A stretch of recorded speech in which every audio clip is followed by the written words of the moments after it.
Today, we are talking about vocal tonality and how to make sure your vocal tonality instills confidence in what you're saying. So if you listen to what I'm saying right now, I can definitely improve the timbre of my voice. I've always had a bit of a self-consciousness about that. But when it comes to my tonality, when I'm saying my sentences, I'm not doing this number one mistake. At the end of every sentence, if you notice that you go up, and I'm doing a bit of an exaggeration, but you notice some people sometimes speak like this, and at the end of every sentence, the vocal tonation goes up. That's not what you want to do. The technical word for that or phrase is called trying for rapport. So remember that. When your voice goes up at the end of a sentence, that's called trying for rapport. And if you think you don't do this, I want you to try and record some of your cold calls and your sales conversations. You will notice that when you get stressed, or when you're under a bit of pressure, sometimes your voice accidentally goes up like this.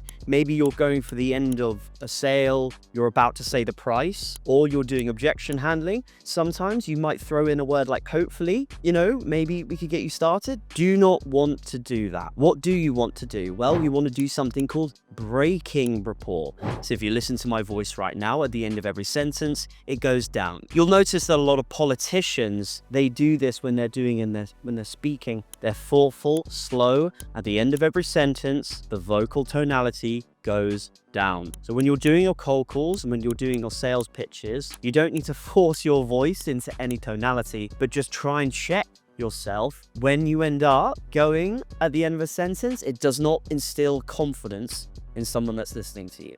So make sure you're breaking rapport in your vocal tonality when you're selling. Make sure you like, subscribe, and comment for more information on high ticket sales.